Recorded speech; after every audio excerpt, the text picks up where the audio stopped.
Hello everyone, welcome to no more GK. पिछले class में हम लोग क्लास 2 में हम लोग पढ़े थे मेकिंग ऑफ द कॉन्स्टिट्यूशन, और आज के क्लास में हम लोग पढ़ने जा रहे हैं व्हाट इज़ ए कॉन्स्टिट्यूशन। पूरे के पूरे जानेंगे हम लोग। ठीक है, चलो शुरू कर दे। किसी भी देश को चलाने वाला सबसे पावरफुल दस्तावेज कौन सा है?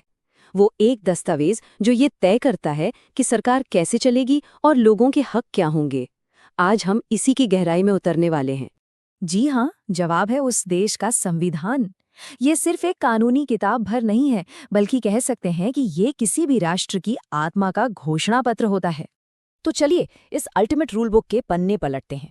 सोचिए जरा, ये वो गाइड बुक है जिसके बिना कोई भी देश, चाहे कितना भी बड़ा हो या छोटा, बस एक बेतरतीब भीड़ बनकर रह जाएगा। यही वो बुनियाद है जो एक भीड़ को एक राष्ट्र में बदलती है। संविधान शब्द की जड़ें पता है कहाँ हैं? लैटिन शब्द कॉन्स्टिट्यूएरे में, जिसका मतलब होता है स्थापित करना या खड़ा करना।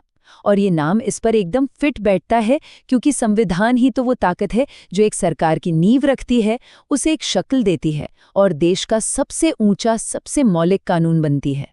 इसे समझने का एक बहुत अच्छा तरीका है इसे एक आर्किटेक्ट के ब्लूप्रिंट की तरह देखना। जैसे एक ब्लूप्रिंट तय करता है न कि घर की नींव कितनी मजबूत होगी, दीवारें कहाँ से उठेंगी और दरवाजे खिड़कियां कहाँ लगेंगी, ठीक वैसे ही संविधान तय करता है कि सरकार का ढांचा कैसा होगा, उसकी शक्तियां क्या क्या होंगी, और सबसे जरूरी बात, उस सरकार और देश के लोगों के बीच का रिश्ता कैसा होगा। तो ये ब्लूप्रिंट सिर्फ कागज पर बना एक नक्शा तो है नहीं, असल में इसके कुछ बहुत बड़े और जरूरी काम हैं। चलिए देखते हैं कि वो हैं क्या। अच्छा, अब जरा इस पर गौर कीजिए। ये हैं संविधान के 5 महाकर्तव्य। पहला, ये एक राष्ट्र की पहचान बनाता है। ये बताता है कि हम कौन हैं और हमारी मूल्य क्या हैं।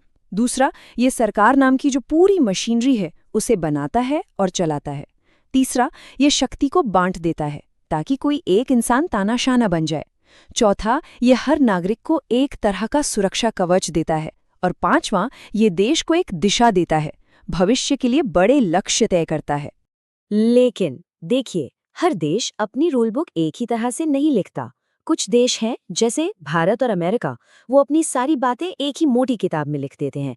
ये हो गया लिखित संविधान।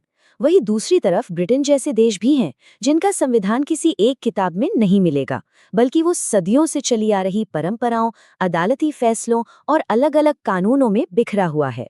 और सिर्फ लिखने का ही नहीं, इन्हें बदलने का तरीका भी अलग-अलग होता है। कुछ संविधान तो पत्थर की लकीर जैसे होते हैं, जिन्हें बदलना बहुत ही मुश्किल होता है, जैसे अमेरिका का। इन्हें हम कठोर संविधान कहते हैं। वहीं कुछ रबर बैंड की तरह लचीले होते हैं, जिन्हें वक्त के साथ आसानी से बदला जा सकता है, जैसे ब्रिटेन का। और भारत का संविधान, वो तो इन दोनों का एक बड़ा ही दिलचस्प मिक्सचर है। जरूरत पड़ने पर एकदम मजबूत और जरूरत पड़ने पर लचीला भी। यहाँ तक तो सब ठीक लगता है। मतलब एक रूल बुक है, उसके काम पता है, उसके टाइप भी पता है। लेकिन अब आता है सबसे बड़ा सवाल। क्या सिर्फ एक शानदार किताब लिख देने से कोई देश महान बन जाता है? क्या कागज पर लिखे सुनहरे शब्द जमीनी हकीकत की गारंटी होते हैं? और यहीं पर एक जबरदस्त आइडिया सामने आता है जो सब कुछ बदल देता है। जरा इस लाइन पर ध्यान दीजिए। किसी देश के पास संविधान तो हो सकता है, लेकिन जरूरी नहीं कि संविधानवाद भी हो। सोचिए, दुनिया का कोई भी तानाशाह अपने मन मुताबिक एक संविधान लिखवा सकता है और कह सकता है, देखो मेरे देश में तो संविधान है। पर क्या इसका मतलब ये हुआ कि वहां कानून का राज है? बिल्कुल नहीं। तो फिर ये असली फर्क है क्या? संविधान और संविधानवाद, इन दोनों के बीच की ये खाई कितनी गहरी है? ये सिर्फ शब्दों का खेल नहीं है, बल्कि जमीन आसमान का अंतर है। इसका जवाब उस किताब में नहीं, बल्कि उस किताब की आत्मा में छिपा है। और उस आत्मा का नाम है संविधानवाद। ये दस्तावेज के बारे में नहीं है, ये एक सोच के बारे में है, एक सिद्धांत के बारे में जो कहता है सरकार की शक्ति कभी भी असीमित नहीं हो सकती। तो क्रूशल पॉइंट ये है, संविधानवाद का मतलब है सरकार पर लगाम। ये वो विचार है जो शासकों को ये याद दिलाता है कि उनकी शक्ति जनता की अमानत है, अपनी मनमानी करने का लाइसेंस नहीं। ये तानाशाही का सीधा और जहरीला तोड़ है। संविधानवाद का पूरा सार बस इसी एक लाइन में है, सरकार की शक्तियों पर सीमाएं लगाना। और ये सीमाएं क्यों जरूरी हैं? ताकि लोगों की आज़ादी सुरक्षित रहे। ये वो लक्ष्मण रेखा है जो किसी भी सरकार को निरंकुश और दमनकारी बनने से रोकती है। तो हम ये कैसे पहचानें कि किसी देश में संविधानवाद है भी या नहीं? विद्वान लुई हेनकिन ने हमें एक बेहतरीन चेकलिस्ट दी है। चलिए किसी भी देश को इस पर तौल कर देखते हैं। क्या असली शक्ति जनता के हाथ में है? क्या कानून सबके लिए बराबर है? क्या सरकार अपने कामों के लिए जवाबदेह है?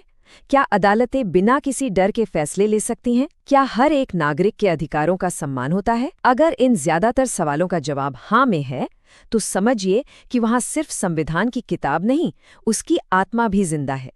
तो आखिर में हम इसे ऐसे देख सकते हैं, संविधान एक खूबसूरत वादा है जो सरकार अपने लोगों से करती है, लेकिन संविधानवाद वो ज़मीर है, वो निगरानी है जो ये पक्का करता है कि वो वादा हर रोज़, हर पल, हर नागरिक के लिए निभाया जाए। सिर्फ एक किताब का होना काफ़ी नहीं है, उस किताब की आत्मा को जिंदा रखना सबसे ज़्यादा ज़रूरी है। अब ये सोचना है कि क्या हमारे आसपास संविधान की किताब और उसकी आत्मा दोनों मौजूद हैं?